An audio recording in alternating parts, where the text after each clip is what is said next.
Sexuality is often considered taboo for disabled people. They are often not even given sexual education, as society does not view them as sexually active. There are so many myths and ideas that are just simply not true. For instance, many people believe that they do not want or cannot have sex. Disabled people are just like everyone else and should not be thought of differently when it comes to this area.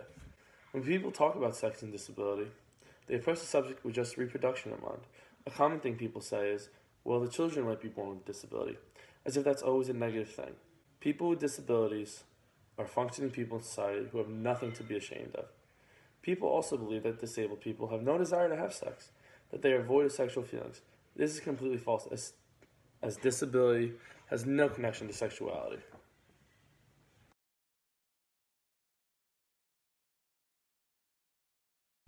Life for LGBT plus people living with a disability can often be extremely difficult.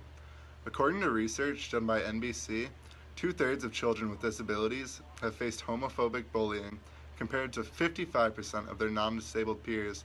This isn't the only injustice these kids are facing. Many people with disabilities do not receive the same education on sexuality as their non-disabled peers. Both these facts are extremely relevant in the view of LGBT plus people with disabilities.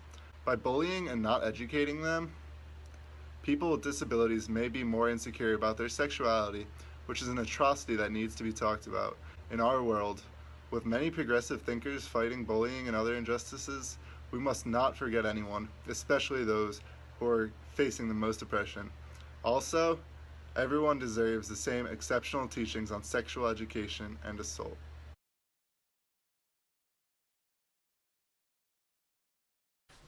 Someone who regularly needs care may rely on a person that is sexually abusing them.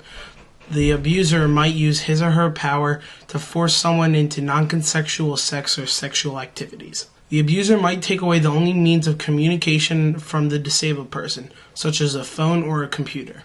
People with disabilities may not be taken too seriously when they try to report this crime of sexual harassment. This is why it is harder for them to discuss to someone exactly what had happened. Someone with disabilities might not fully understand exactly what the person is doing to them. For example, if they need help, they might not know what the abuser is actually doing to them, if it is right or wrong.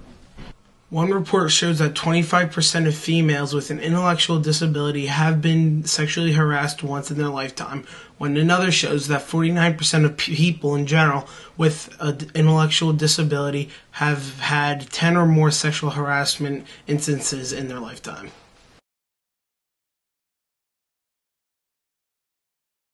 The self-advocacy groups and individuals authors have increasing expression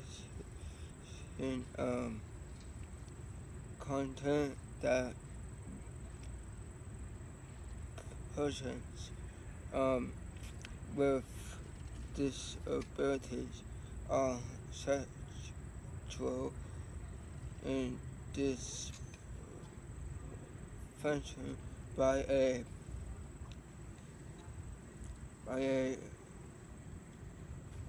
society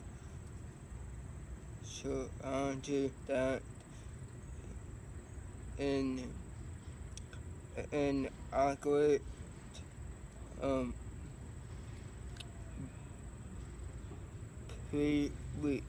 receives them as a social against.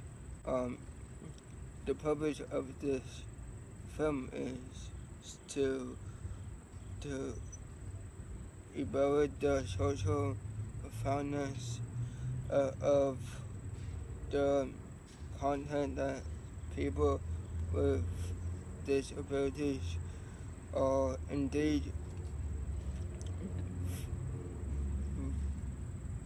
viewed as essential and explain why those who are wrong is a continuum that displays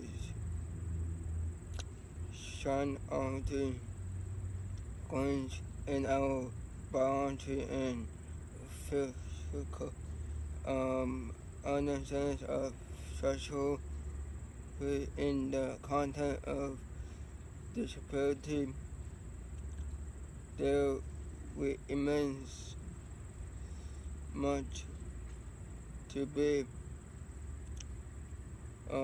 accomplished to affect needs change in the areas of professional practice and research, society attitude, and most importantly in the lives of people with disability.